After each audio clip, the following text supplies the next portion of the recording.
Hey, welcome to another... I don't like talking like that. That's like not how humans speak. I'm just saying, what's up? It's good that you're here. We're about to do some Alip.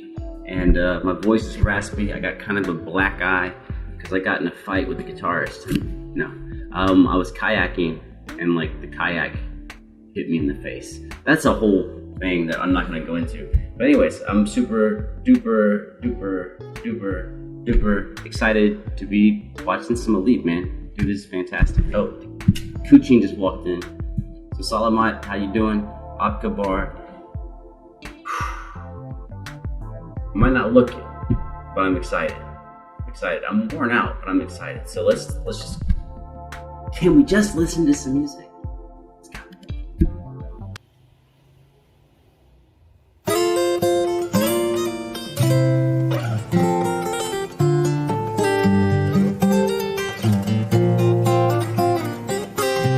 Dude, I love that I know he's amazing, and every time it's like a week between videos, I see him play, I'm like, oh yeah, he's great. I know he's great. I know that. But every time he plays, I'm like, oh yeah. I forgot. I mean, I remembered, but I forgot.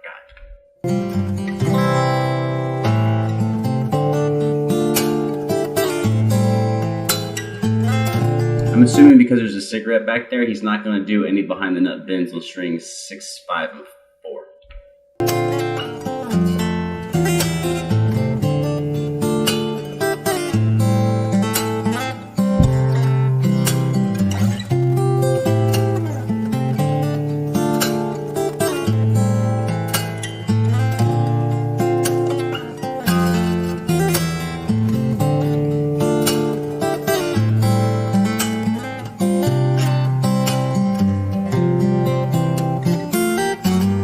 Oh, new section.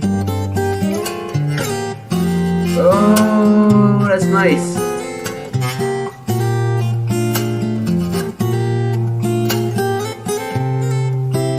I'm realizing that my brain is slow because right now I'm having a hard time remembering what he's been doing. He had this cool D minor to A minor switch, but now this new section, I'm already kind of forgetting, so I'm gonna back up.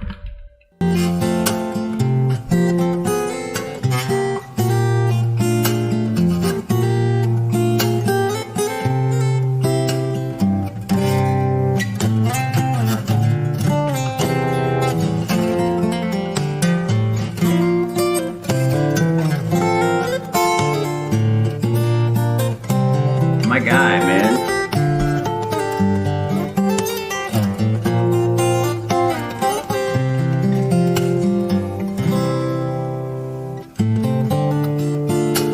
That's the slide I was talking about, right there. We're D minor, back to A minor. Let's back up for like 5 seconds.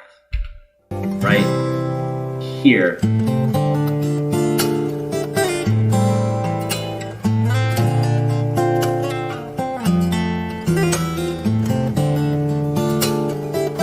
Alright.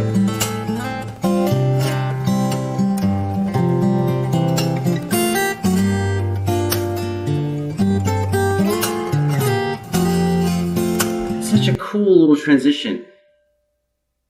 It's G minor to what? Hold up. Then to an F.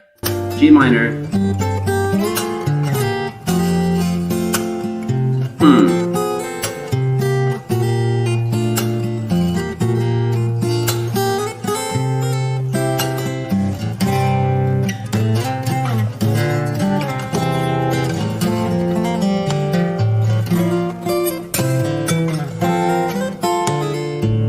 I'm not probably going to remember how to do it, but let's back up for a second. He has this cool little bass line. It's only like 3 notes, 4 notes, something like that. But it's really tight, and it's really contrasts what he was doing a second ago. It's when he moves up to a C something. I'll just make a noise to point you.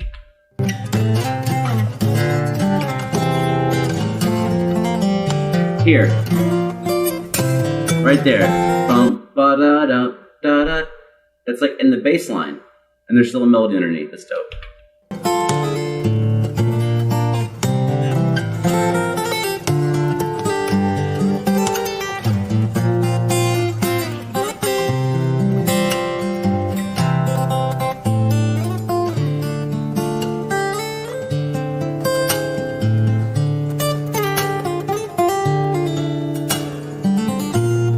D flat.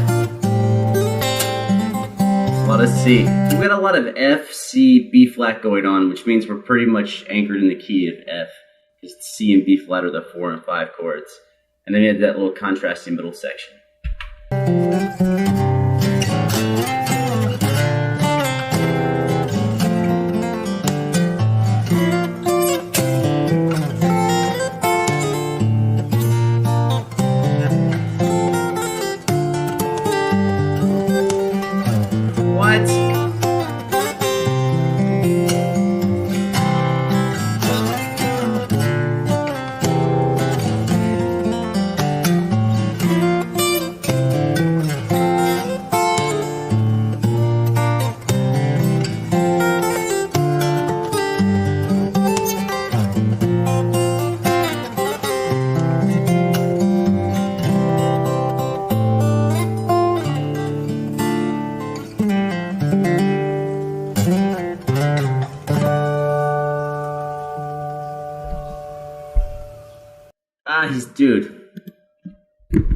He's always like staying amazing.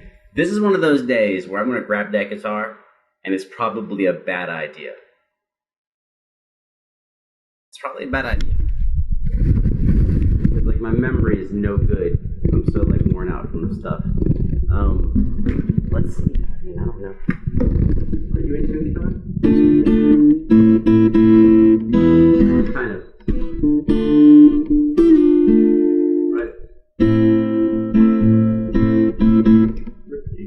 Tuned enough.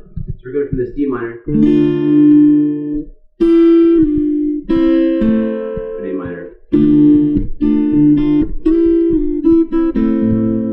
So that's something he did there a lot, which is pretty cool.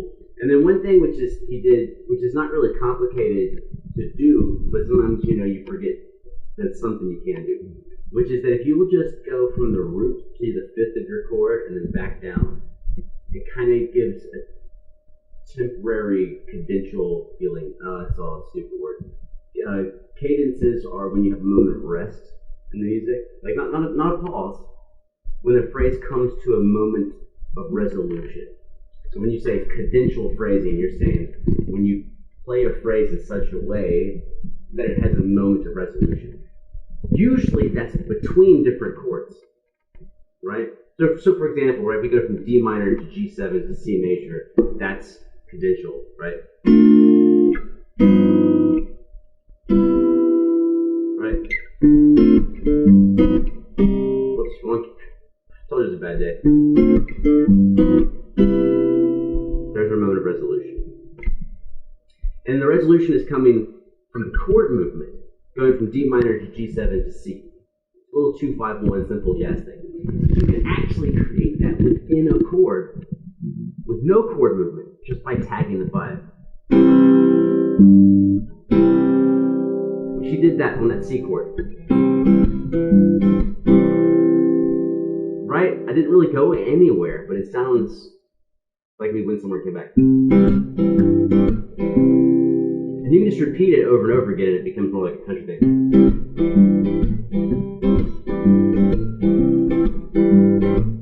The chord is just one thing. It's just C the whole time, but now it actually sounds like you're moving.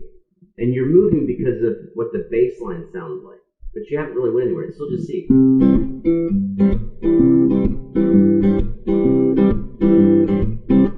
So he did that a bunch in there. He also would slide up to notes. It's like I think he played a B flat major 7 or something here. So he's sliding up.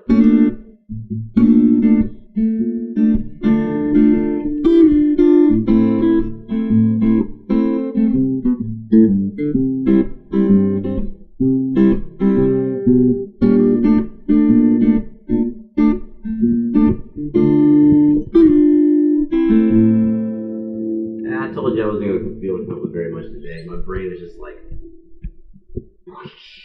mashed potatoes, spaghetti. Yeah, I guess the simple thing to say is I've enjoyed it. I thought it was awesome. I always think it's awesome. So that's why, like, you wonder why I do guitar stuff at the end. Some people think it's like I'm trying to be like, oh, I'm dope. No. It's that, like, everyone says cat, back up. Coochie, man. that like everyone is watch this video and be like, oh, he's dope. And so I just try to add something, but then there's days like today where I don't really add that much at all. Oh, he did do something like this, which is not, I'm not going to play what he played. I don't remember what he played. But when you can hit a chord and let the bass line ring out and then put a fill in. So if we take that C chord. Now the problem with that is that it takes a finger to do each one of those notes, the C and the G. So I have to kind of stay here to do that. But if we take a D minor, which he did this in the song, the 1 and the 5 on the D minor chord, the D and the A, are both open strings.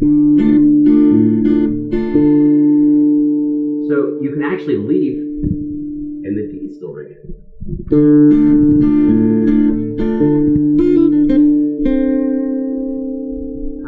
So you get that. Like right now, there's a note ringing that I don't have to hold down, and therefore I can kind of just disappear and do something else.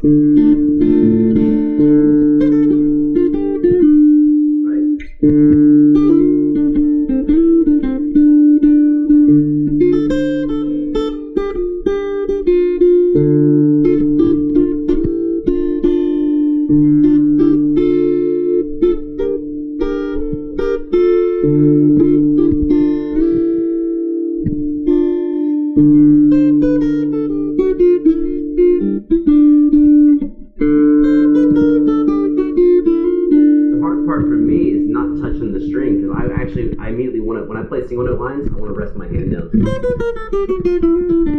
if I do that, then I'll lose that note. But it's safe to keep my hand out of the way.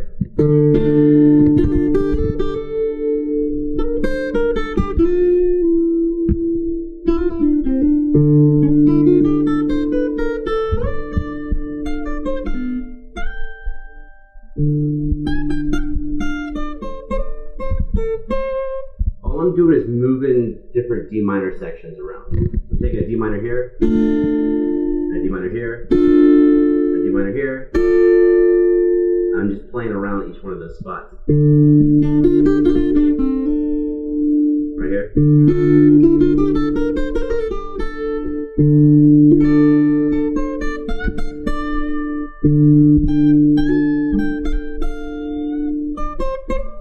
This is the same D minor third here. 3 strings, just playing around the chord shapes.